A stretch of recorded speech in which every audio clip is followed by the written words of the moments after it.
Hey, it's your boy Joe Fritz, and I've been hearing a lot on the internet about various YouTube channels that are getting themselves into some hot water lately. And these are very popular YouTube channels. And so when someone popular does something pretty heinous, it tends to grab a lot of attention.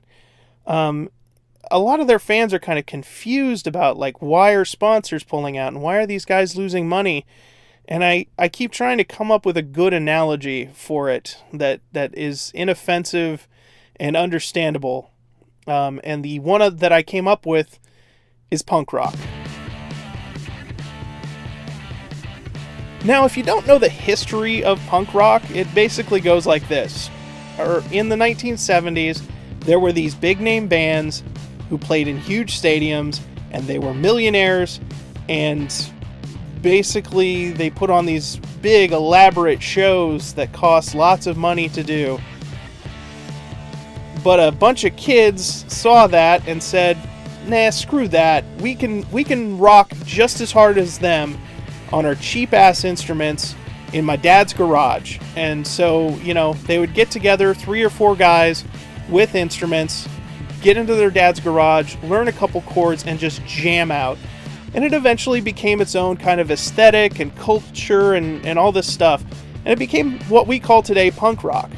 But as something becomes more popular, it eventually kind of becomes more mainstream and profitable, and money gets involved, and then you get accusations of selling out and all of this other stuff.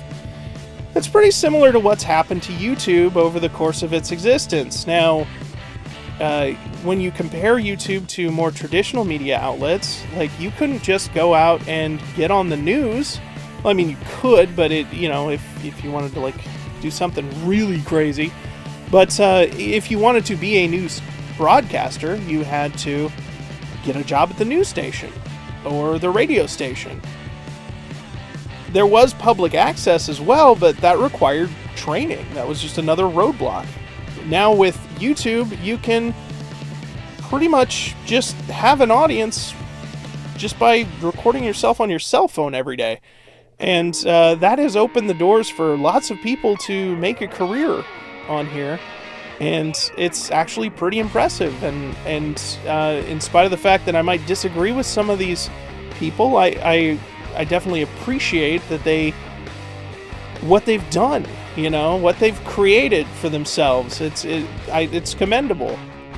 But I don't think they should confuse their success with always being right or always being profitable to other people. Basically, they need to be careful about what kind of image they want to put out there. And to help people understand this, I've created this punk rock scale. You can see over here, you have safe and profitable. Bands like Green Day. Now, Green Day, I don't even think I need to explain Green Day to anybody. They've been around since 1986, and they've had a consistent quality to their music, and they always find new fans. And their music's pretty safe. I mean, they still talk about politics, but it's really, they still look and act like they're in high school, even though they're older than me at this point. Maybe I'm just a little jealous because they got a job where they can wear eyeliner and I don't. But, their music is safe. It's mainstream. They're not out there to try to offend anyone. Now, you get further down the scale into Scare Your Grandma territory, and that's bands like Rancid and Pennywise and all these other, great punk rock groups who talk about political issues and yell and scream and, basically scare your grandma. And then you get down on this end. Over here on the Poop on Fans territory with G.G. Allin.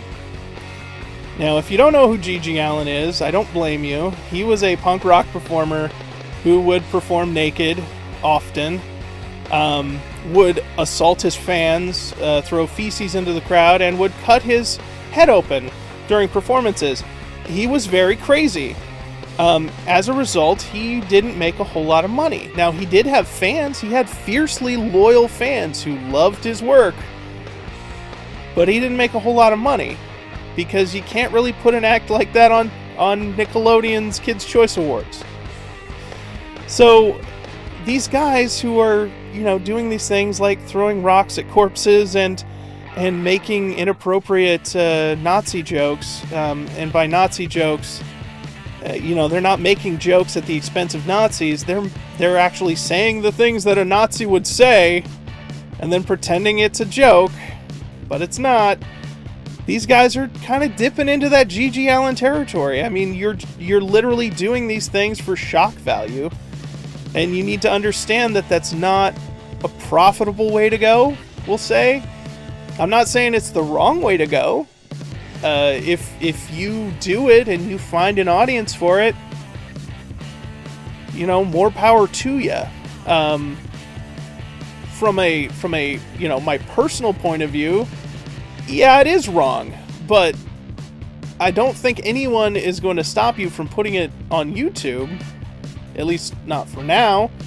And certainly, if they take you off of YouTube, there are other platforms for you to go to and still make that you can still express yourself that way.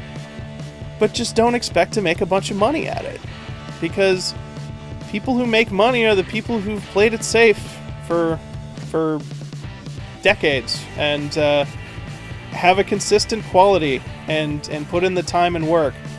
Just doing things for shock value means that you're not going to be remembered for all the great stuff you've done. You're going to be remembered for standing on stage naked, cutting yourself, and throwing feces at the audience. I can't even name a G.G. Allen song. All I know is that he performed naked. So I guess what I'm saying is, if you want to go into the G.G. Allen territory, go for it. But take the consequences of it. Don't behave like the world owes you something just because you're popular on this platform. No one owes you anything. You have to work for it. And sometimes that means expressing yourself in safer ways. Now, for me personally, I want to be right in here in Ramones territory. Now, they were safe enough for radio play, but they weren't afraid to throw a finger up at the man once in a while.